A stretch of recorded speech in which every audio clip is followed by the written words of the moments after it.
Ah, the joy of home theater. We can now have a better movie experience in the comfort of our own homes than going out to a movie theater. No spotty teenagers kicking the back of our seat every few minutes, no paying $6 for a Coke, no one shushing us when we have to cough, and of course the ultimate benefit, our feet won't stick to the floor. But there are some potential mistakes with having a home theater, mistakes that can frustrate and spoil your enjoyment. What are these mistakes? Well, here's our countdown of the top 10 most common mistakes home theater owners make and how to avoid them. At number 10 is not soundproofing the room. There are two reasons why this is a big mistake. First, you want to keep on good terms with your neighbors. If they can hear your sound system, you'll be hearing from them.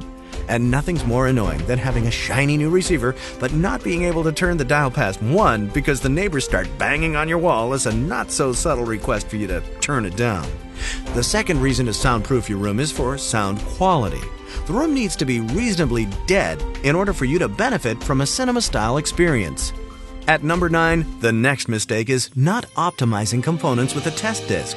Most TVs and projectors have factory settings that are optimized for a big box-mart style showroom, not a home theater. If you take the time to tweak the picture, you'll be amazed at how much better it'll look. Discs such as Digital Video Essentials and the Avia Guide to Home Theater are both good products that make the process a breeze. The audio components should also be tweaked. Even an experienced installer can sometimes mix their cables up and get speakers out of phase. Another common audio error is not balancing the speaker levels. The rear speakers are often too loud, and the center channel is also commonly out of balance with the other channels. An audio test disc will easily enable you to spot problems like these. At number 8, the next common mistake is not having a universal all-in-one control. A new home theater setup always brings a host of new remote controls, which quite frankly are a pain. Fumbling around in the dark is best kept for the bedroom, not the home theater. All-in-one remotes range from some budget models that sometimes ship with equipment up to high-end, completely customizable control systems, which are more complex than the computers used in the 1969 fake moon landings. At number 7, bigger is not always better. The mistake is not realizing that resolution is far more important than screen size. This is a really sneaky trick by manufacturers. They'll focus on the physical size of the screen rather than the resolution, and there's a big difference. For example, a 50-inch rear projection screen could have the resolution of 704 by 480 pixels, or it could boast 1920 by 1080. The difference is chalk and cheese. 704 by 480 is standard definition, and it'll look soft and grainy, whereas 1920 by 1080 represents outstanding high-definition quality, and it'll be like looking through a window. Always check the resolution. That's what counts. Another big mistake is having a screen that's too large or small for the room. Too small and you'll be struggling to see any detail at a distance. And too large, you'll be craning your neck from side to side as if you were watching a tennis match. Either way, you'll be wishing your screen was a sensible size. Ultimately, this is a matter of personal preference, but don't automatically opt for the largest screen you can fit on the wall, as that probably won't be the best choice. At number 5, the mistake is waiting for the Blu-ray HD DVD war to be resolved before buying a new player. Do you really think it's going to be resolved soon? Think again. Most manufacturers are digging their heels in like spoiled children, not wanting any other kid to get a look in. Buy a player now. Rent the movie so you don't have to buy them, and enjoy the experience. In a few years' time, when things have settled down, you'll be in the market for a new player by then anyway. Come on, get over it. The next big mistake is not allowing for future expansion when choosing a receiver. Of all the components in a system, it's the receiver that's likely to change the most from year to year. If you choose a model with just enough inputs, you can be sure that 3 months down the road you won't be able to connect the new must-have gadget that you just bought.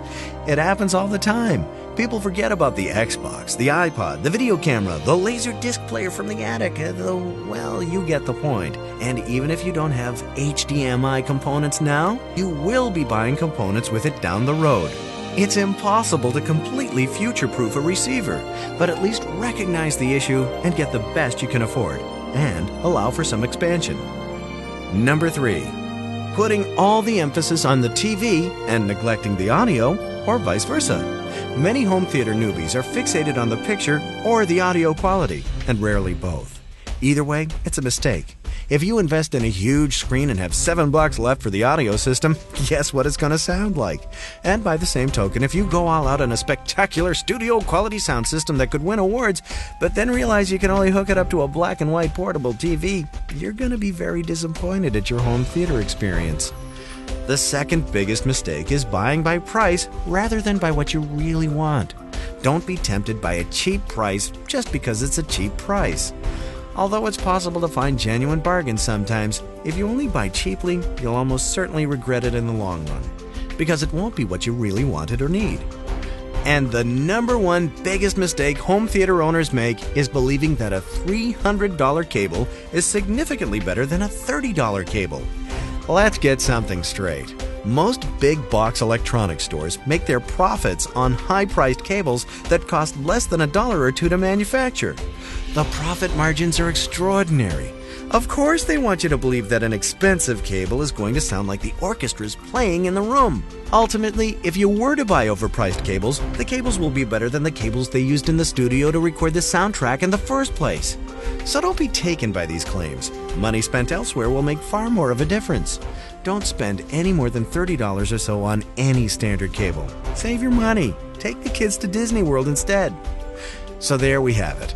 Following these tips will save you a lot of headaches, and you'll get a much better home theater as a result. If you enjoyed this video, why not try out membership to thehometheaterinsider.com, the web's most helpful community of home theater enthusiasts.